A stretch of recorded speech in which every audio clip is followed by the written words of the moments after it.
Good evening. My name is Georgia. I've been with the Red Cross for about 14 years, and I've been working in reunification since Hurricane Harvey.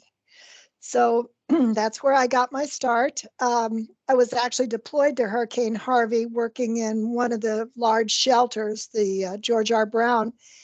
And just as I was getting ready to out-process, this email came across and said, "We need help in reunification." Well, I was public affairs, so reunification wasn't really on my radar. Found it intriguing. It was something I could do virtually, so I jumped on it and promptly got hooked on doing this kind of a job. So what is reunification? Reunification is actually a mass care gap, and it is deployed during larger disasters when we do have missing people. Next slide.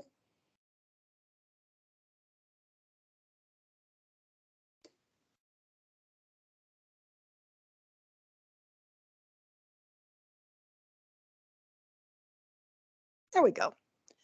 So the mission of reunification is, it's historical, and I'll give you some information on that in a moment. Our goal is to facilitate communications from inside the disaster to outside the affected area, and from outside the disaster to inside the disaster. We take calls and information from people inside the disaster who need to get a hold of someone that lives outside, possibly someone they can go stay with so they don't have to stay in a shelter. Somebody that they know needs to know that they're okay. That's the kind of thing that reunification facilitates. The other thing we do is people who live in the impacted areas that have serious health problems, mental or functional and access needs. Those people we work on the ground and attempt to locate them, coordinate their needs, and communicate with their loved ones that they're okay. Next. So reunification is not brand new. During the Civil War, Clara Barton gathered information about well-being of soldiers, and she notified the loved ones of their status.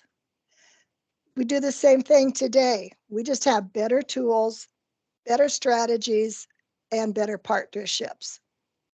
So the next slide goes from, we've got Clara Barton in 1865. Now, in 1912, we had another large disaster. Somebody put in the chat, any idea how you would facilitate reunification in this type of a disaster? The Titanic has sunk. The people, some that have been rescued, have been taken to New York, and the American Red Cross has stepped in. Of course, we're doing the I'll just call it DAT, for lack of a better term at that point. We're giving them food, we're getting them clothes, making sure they're sheltered.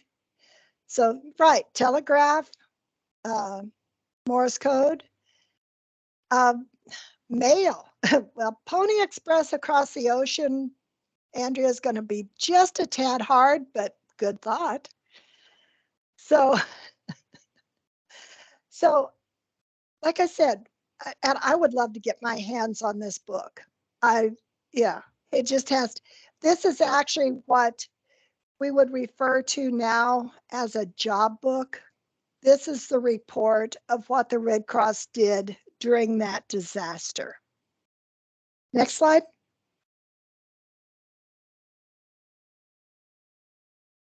So reunification is a co-lead, as co-lead with FEMA, the Federal Emergency Management Agency. Mass care component supports the EFS 6 function. EFS 6, Emergency Support Function 6. And in the national framework, Red Cross has a commitment to provide reunification services, just as they have a commitment and a mandate during a mass casualty incident to provide services. We have that same type of commitment as far as reunification goes. Next. Reunification, the basic definition is we provide human and technological resources to reconnect individuals as quickly as possible following a disaster. Next. So how do we do this? What do we do? First of all, we try and promote communication and family planning and preparedness before a disaster. And then after the disaster happens, again, we facilitate notification from inside out and outside in. We help clients contact the ones that they've lost touch with. And I will tell you that probably the greatest majority of our calls, they come in to 1-800-RED Cross, and they sort them by what's needed. And the reunification section, most of those calls are calls that they can't reach somebody that they normally talk to by cell phone. So a lot of what we do is just explaining to people that the power's still down, the cell towers are still down. And, you know, I'm sure that as soon as those are up, they're going to be able to get back in touch with you. A lot of times, by the time they call 1-800-RED Cross, our team pulls the call off and starts working it. They've already made contact with the person they've lost touch with. So that's what we do. We also manage requests by family members outside the disaster area where they're concerned about the well-being of loved ones in that disaster area. They, the person has serious health problems. They have some mental or functional needs issues. Possibly they're in a wheelchair, so they don't know that that person was able to evacuate safely because of their health services or their health issues. So what we do is we facilitate trying to find those people and making sure they're okay. We also work with the military connected community. Next. So how do we get our cases? They come from individuals affected by the disaster. Sometimes in the shelter, someone will come to a shelter staff member and say, you know, I don't know that my neighbor got out okay. Okay, now we've got a reunification case. A concerned family member from outside the area calls and says, I just need to know that grandma's okay. I can't reach her by phone, or she only has a landline, which we know is down, and I don't know that she was able to get out safely. Sometimes government partners or other agencies will contact us, especially law enforcement, if they start getting a large number of missing. And the one that comes to mind is Paradise, where we started out with well over, I believe it was close to 1,200 missing people on their plate. And we found the majority of them. Sometimes it's other Red Cross activities. Somebody can stop an ERV on a feeding route and say, hey, I don't know if this person in that house was able to get out. Sometimes people will call the chapters.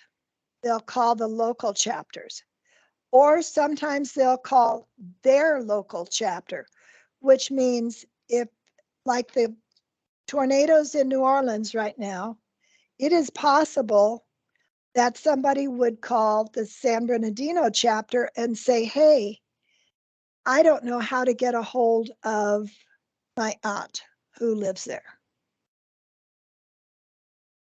The other place are calls to 1-800-RED Cross, or an area has another call center to that call center. Sometimes the inquiries come in through public affairs. They're in social media. Sometimes they come straight to the doc. Sometimes they go to Restoring Family Links or other headquarters functions. Next. So how do we prepare? How do we prepare ourselves and our communities for a disaster? Next. First of all, for our chapters, we need to determine what our most likely risks are. I'm in Southern California. The chance of us having a hurricane are extremely remote.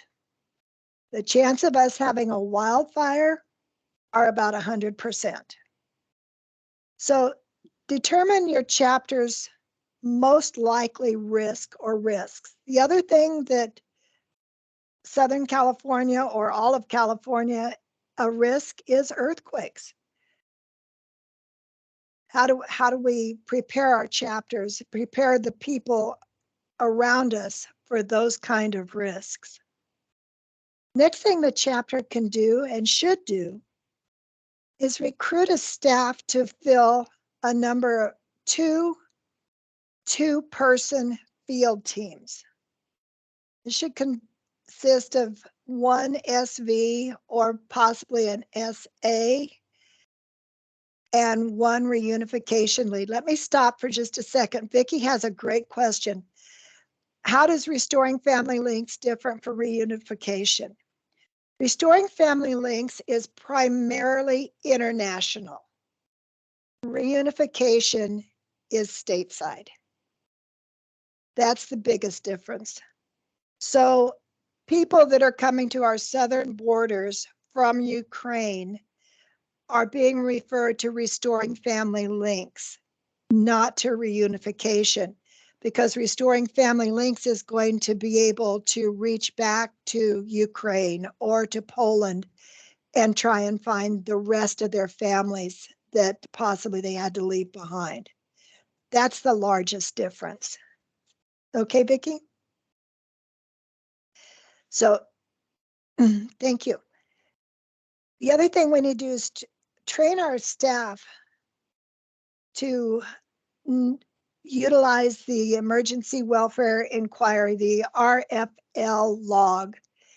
And I will go over that a little bit more, a little bit later. It is something that takes some training to do. It is something you have to give permission to have access to. But if you've got the reunification gap, you can definitely use it and should use it. All of our staff and volunteers should be familiar with reunification. They should be able to, in a shelter, if somebody comes up and says, I'm missing someone, they would be able to say, let me find my reunifications lead. Let me get a hold of somebody who can help you. And if there's no one there at the moment that they can get a hold of, there's paper forms that we fill out that we can be ready to hand to the reunification team and say, this needs to be handled. And that paper is the Reunification Helper tool. It's the Reunification Helper tool is only available to somebody who has a Red Cross email address because it's on a SharePoint. So we use the paper form in shelters more often than not. Next.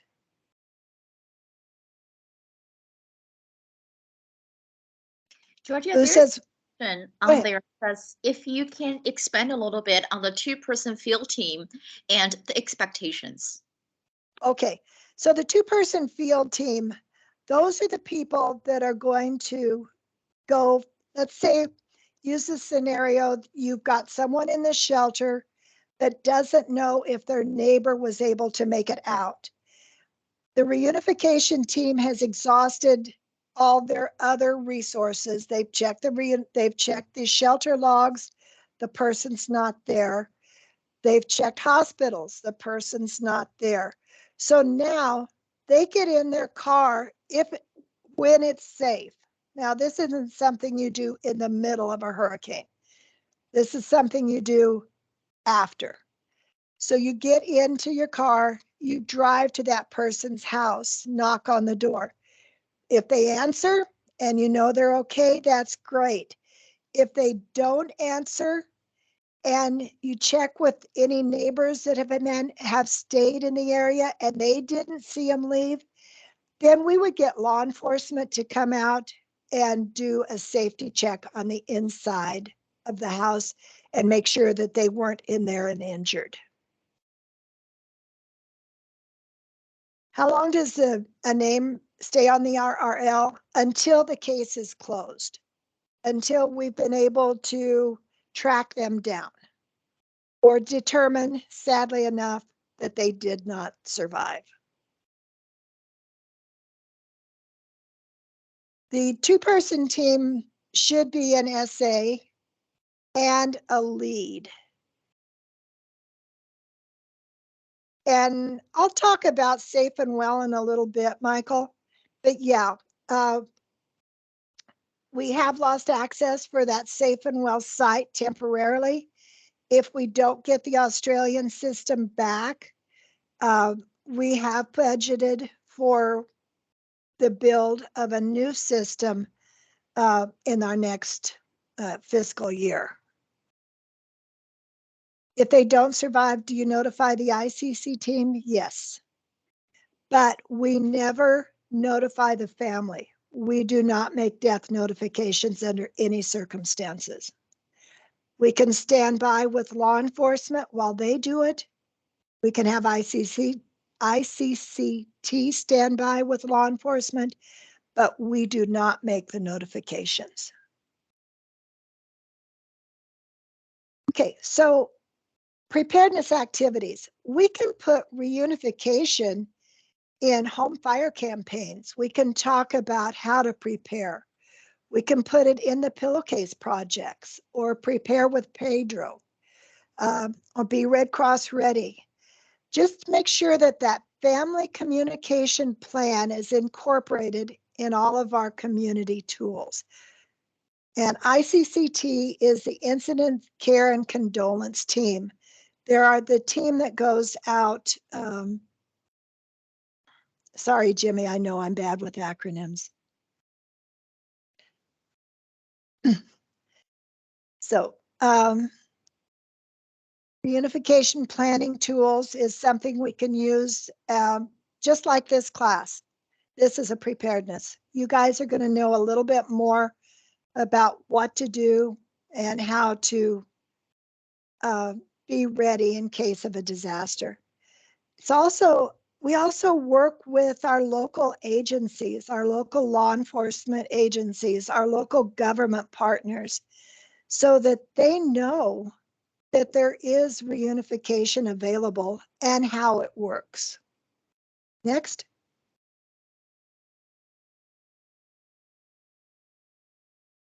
So our family planning communication steps. First of all, consider the potential risks and threats to your area. In your family, play out a scenario. okay, if we have a tornado, what are we going to do? Next, how many of you could call 3 people right now without looking at your cell phone contact list? I'll raise my hand. I could not.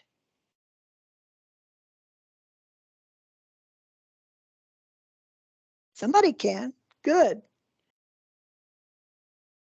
There's a couple. Okay. But we have become very dependent on that cell phone, that contact list. It's a great idea to get a little notebook, just like those old phone books that we used, those little black phone books that we used to carry around, and and write down just 3 or 4 phone numbers, so that if your cell phone disappears in the flood and you're in a shelter and there's people looking for you, you can at least call somebody, and that somebody will be able to call other people.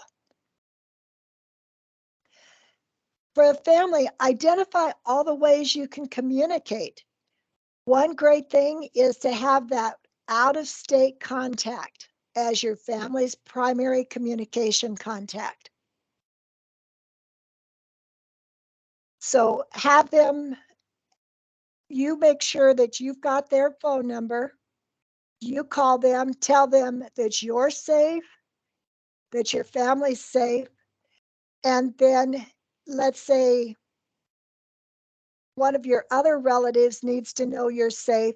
They will call this out-of-state contact and be able to tell them you're safe.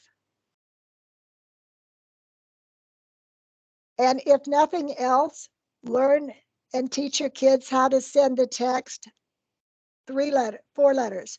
I am okay. A text will go through where a phone call won't.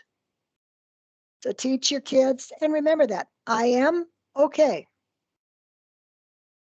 Establish a predetermined family meeting place.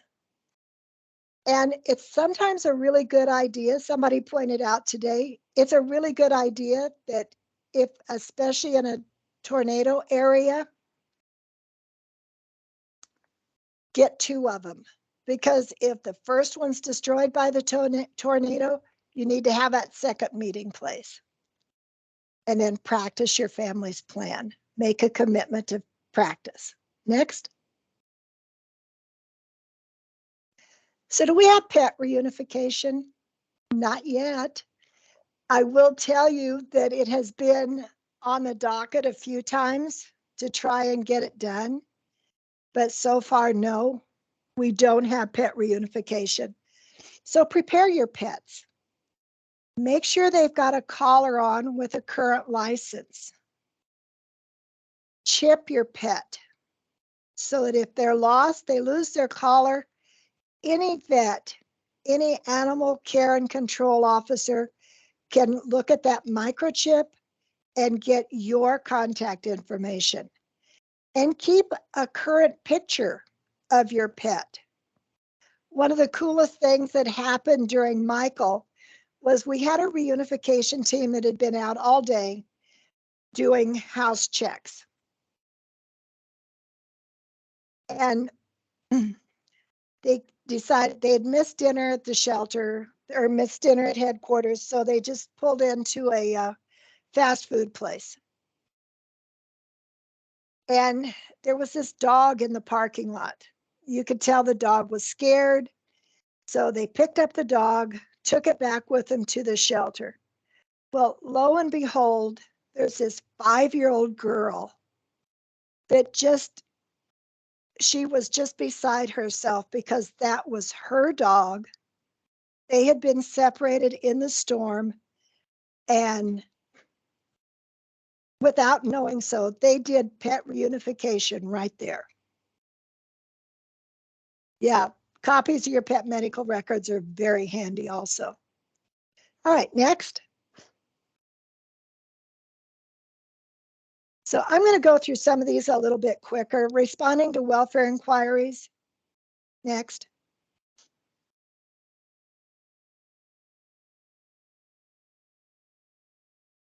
There's 5 main welfare inquiries. There's the general welfare. That's the non-emergency. That's for someone, there's no medical issues, there's no age issues, there's no disability issues. They're just concerned because they can't reach them. Those are general, and those are our most common and our lowest priority.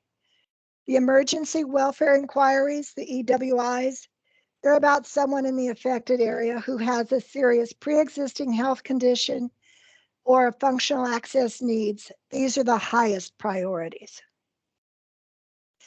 Family reunification is where multiple family members become separated. Sometimes if a school evacuates, they will take the children to a certain shelter and they will keep them there. The parents, because it's closer to their home, went to a different shelter.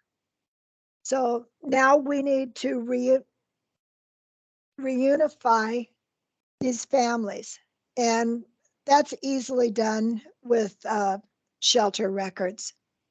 Next.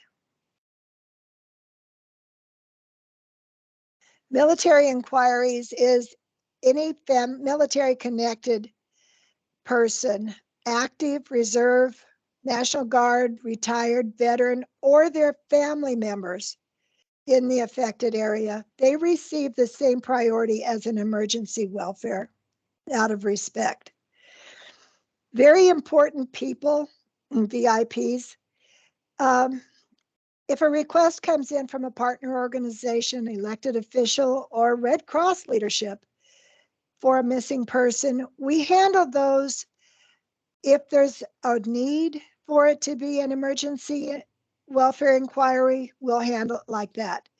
Otherwise, we handle it as the low priority and handle it as time and resources permit. And yes, SAF is does work with the military on these. Next. Reunification cases are tracked in the Emergency Welfare and Family Reunification Log. We've talked about that. Next.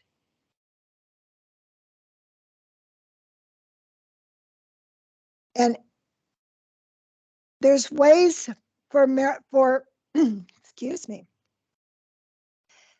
If you want to support reunification, there's ways you can do it. You can be on the ground. You can be that physically deployed person who's going from house to house. You can do the virtual call support center. These are the people that work with 1-800 Red Cross to make sure that they're giving out the most current and accurate information. Or you can work on the virtual deployment, the DRO support, and these are the ones that are making those calls, that are calling the families and getting the additional information, giving them other ways that they can try finding their family and friends. Next.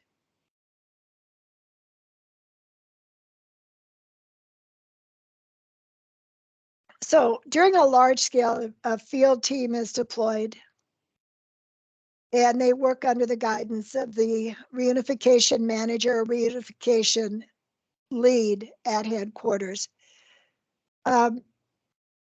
They physically locate people with serious health and mental and functional needs concerns or members of the military and get them the help they need and put everybody back in touch with their loved ones. Next.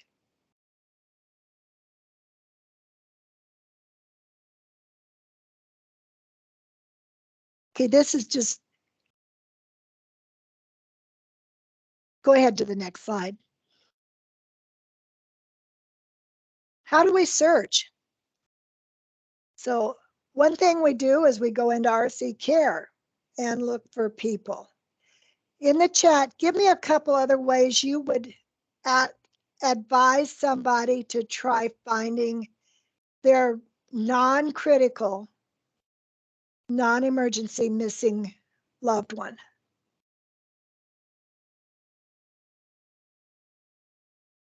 Facebook, Google, social media, exactly.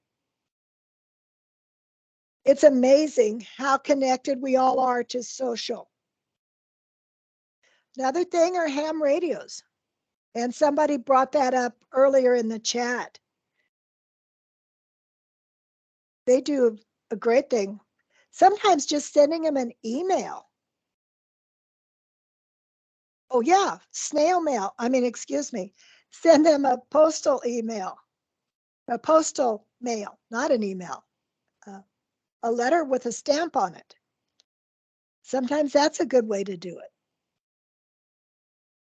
So the other thing we can do, or our teams do on the ground, is they go to shelters. They go to the feeding sites and they tie in with the IRV drivers, the people that are going out doing DES, that are doing mobile feeding, that are doing pods.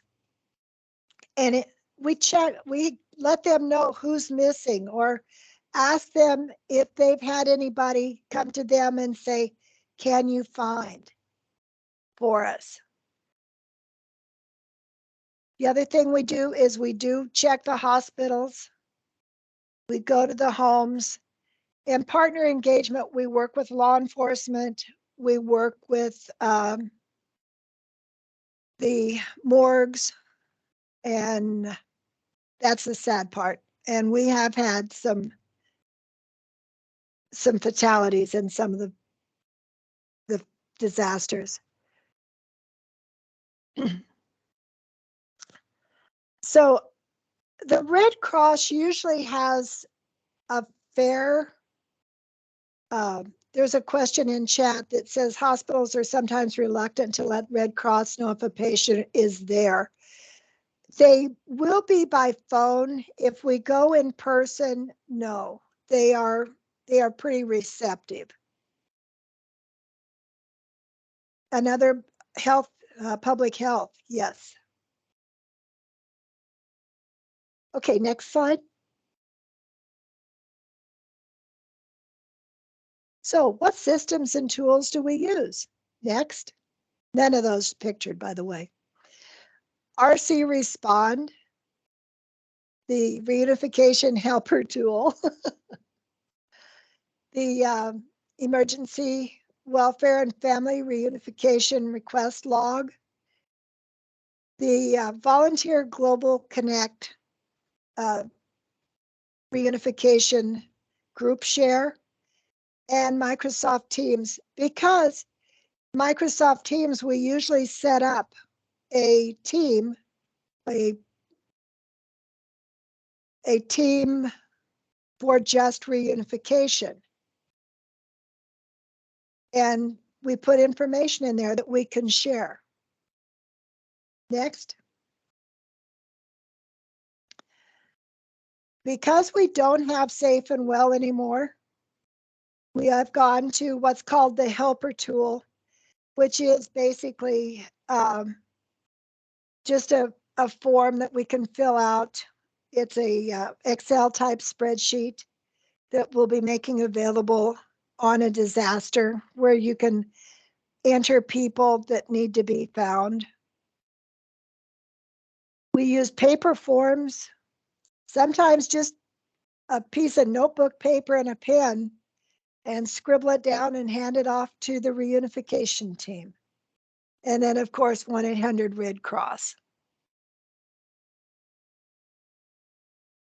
There's a couple things in chat about people not wanting to know their location. Yes, we always check it when we make contact with someone.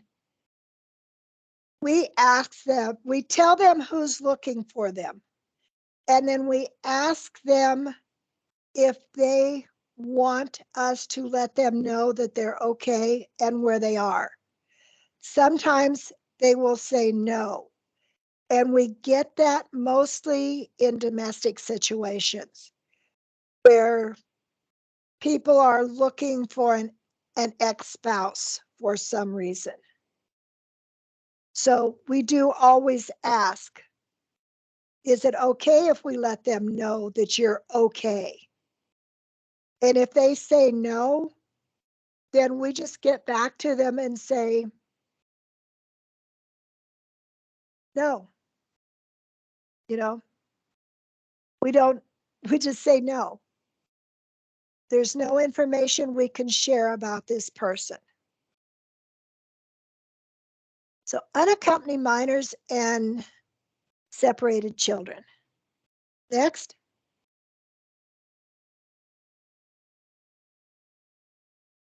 We work very closely with the National Center for Missing and Exploited Children, NCMEC, local law enforcement agencies, and any other authority to ensure the safety of this vulnerable population. Most of the time, any unaccompanied minors we get will be reunited with their family in a very short period of time.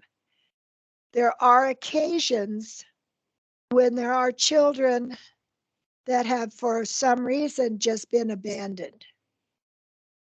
And that's where the National Center for Missing and Exploited Children will come in, and they will take those children and take care of them. Exactly. We don't leave a minor without 2 Red Cross staff members at all times. We never leave them unattended, and we never attend them by ourselves. Somebody put, watch out for student loan collectors and car warranty guys. Okay, next slide.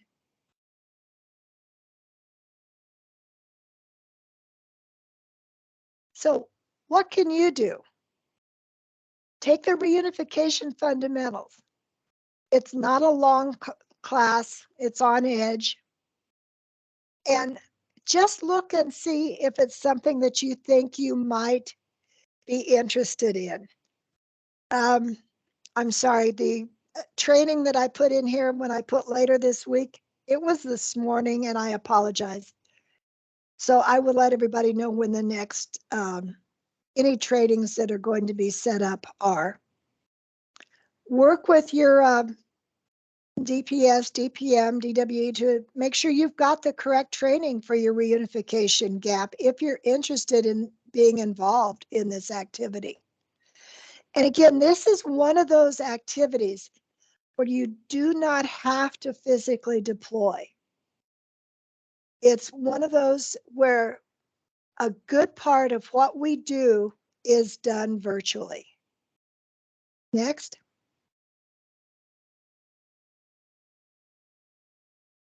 So if you're in a shelter, these are things you as a shelter worker can do to help people get back in touch. Ask them, just, it's fine, in conversation. Does anybody need to know where you are? One, do you know where you are?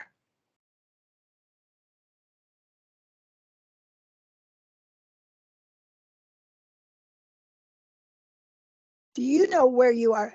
And we'll bring this up in a minute. And do you know what was your family plan? And then offer, can I contact somebody for you? Do you have a cell phone? If you don't, would you like to use mine? Would you like to register, so that we can let everybody know, or as many people as possible know that you're okay?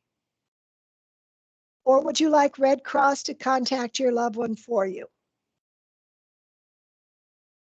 And then connect, provide that cell phone access, or direct the client to the nearest phone available.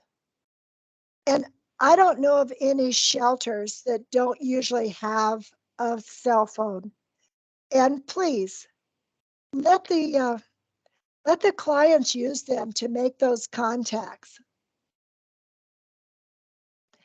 And if nothing else, provide them with that paper form so that they can register. Next.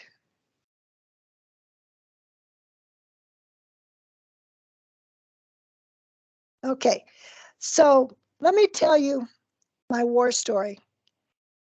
When I was working the campfire, I was not working in reunification. I was working in public affairs. But reunification was just outside the door from where we were. So one day I heard this, woohoo, this big cheer go up. So, of course, being me, I had to go out and find out what was going on. And it turns out there was a 90-plus-year-old woman that had been missing since the fire in Paradise. Family couldn't find her. Nobody could find her. So the reunification team, the on-the-ground team, started circling. From Paradise, they circled out. They just kept circling and making that circle bigger and bigger, contacting care homes, contacting hospitals, contacting, wherever they thought she might be. And they finally found her in Sacramento in a care home, and she was fine. They asked her, "Do you know where you are?" And she basically said, "Well, yeah, I'm in my living room. Why?" So, but when they found her, the biggest cheer went up. It was just amazing. So, does anybody have any questions? If we can unmute and take questions. Yes, I have several questions to ask first, and I will Okay. Or I muted everyone already. I've disabled the mute button. So, several questions. Number one is, from your experience, how long does it usually take for one call to get through, as in for you to find that person, whether either by, visiting the hospital or the field? Second is, from your experience, how many people are usually deployed in person out in the field, and how many people are usually virtual? That's it. Okay. How long is going to depend on the size of the disaster. In Hurricane Michael, because that covered such a large area, that whole swath there on the Florida Panhandle. And they took patients to as far away as Mobile, Alabama, and Pensacola. And so it took days. It took a few days to track down where people were. And a lot of times, the majority of the time, it's pretty quick because they're usually in a shelter. And once we get access to the shelter logs, we call the shelter manager and say, "Hi, this is Georgia. I'm with Reunification. Do you have so-and-so there?" Now, I know there's some shelter managers and supervisors that are extremely protective, and I very much appreciate that. So I'll just ask them to call the AD of Ops and let him know if that, or her know if that person is there. So that's one way we get around that protectiveness, and I totally appreciate that protectiveness. So sometimes those can take a few hours by the time that communication takes effect. And how many? Usually on the Paradise team, I'm trying to remember, I think we had 4 or 5 teams of 2. So about 10 people on the ground. And then when the virtual part is usually about 3/4 that, because virtually we can do more than the on-the-ground people faster because we don't have to go anyplace. So we have several questions. Is it quicker sometimes if you're on the ground versus you're virtual? it depends on the situation. If you're on the ground and you can get to that shelter and look at that log, yeah, that's much faster than being virtual and calling and waiting. But it's also not necessarily the best use of our team. If we have several emergency inquiries and then some that just can't reach someone, we're going to do those emergency inquiries first. So it just kind of depends on the situation as to whether it's quicker or not. And Alex says that they were tasked with collecting shelter registration forms for the reunification. So yeah, that's not unusual.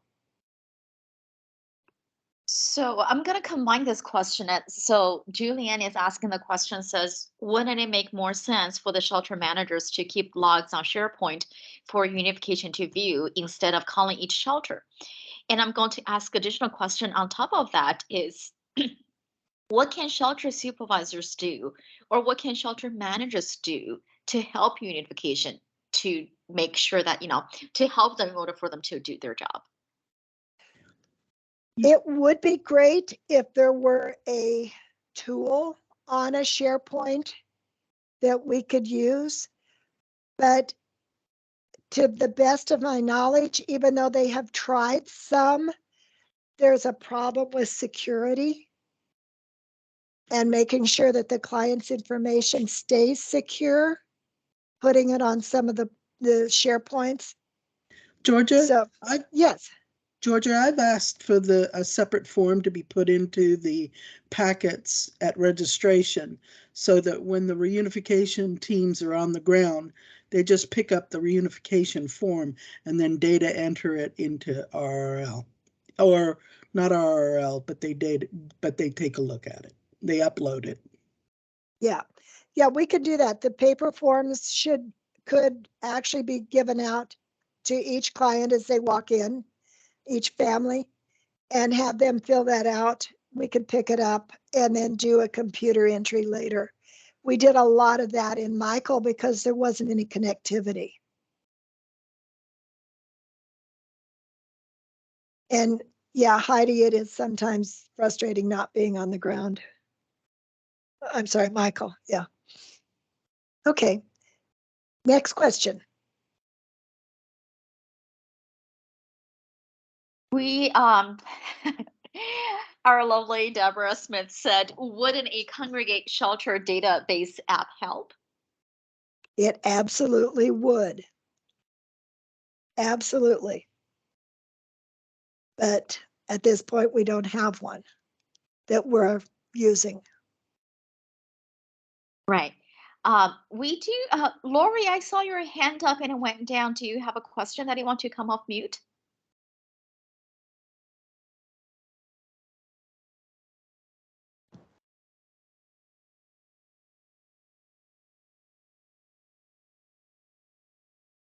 Okay, what if you find somebody like with Alzheimer or dementia and they're separated from their family? What do you do? If we find somebody that has that, first of all, we would get medical aid for them.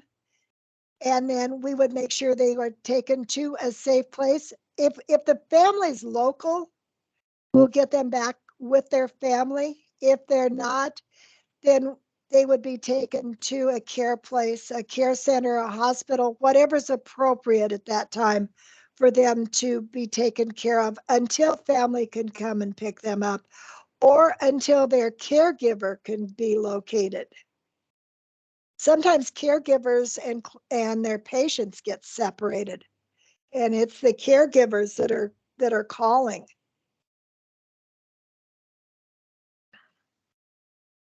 And Susie, yes, Susie, yeah, on the form it does say I agree or I do not agree to let people know where I am or to share my information. So that is part of that form.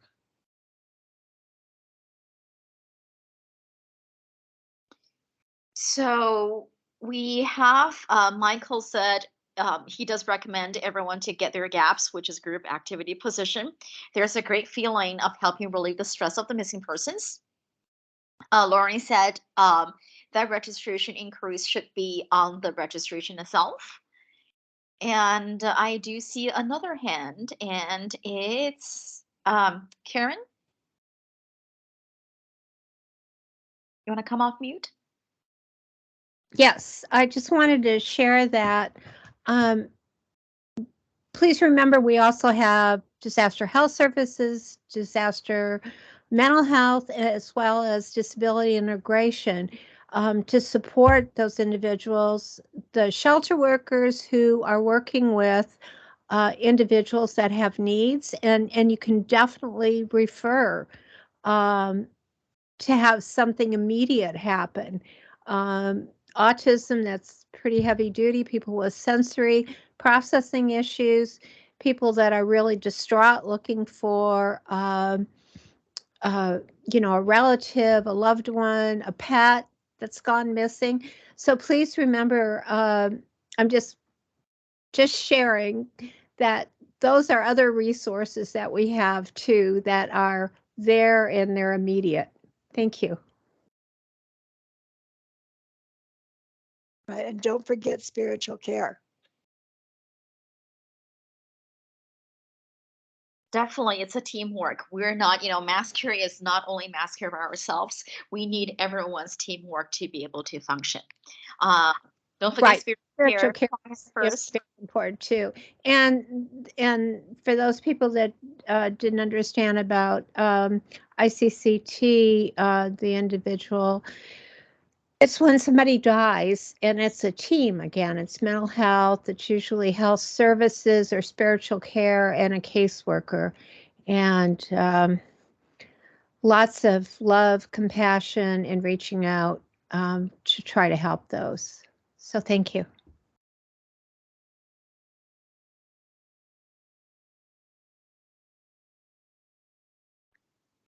Okay, do we have any other questions? I don't see any more hands. Anyway, this is Chuck. Hi, Chuck. Hi. I got a war story George just told me, and I thought it was really, really neat to tell hear these war stories on reunification, because it shows how important reunification is to us that may have wondering where a loved one is. They got at one of the hurricanes, they got a call about their grandfather was on one of the islands. They couldn't make contact with him.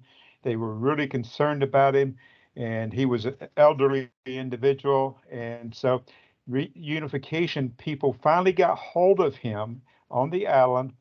And you know what he was doing? He was helping his neighbors with a chainsaw to cut down trees and what have you. And he says, I'm okay. What are they looking for? But anyway, it's just a great little stories that people come up with.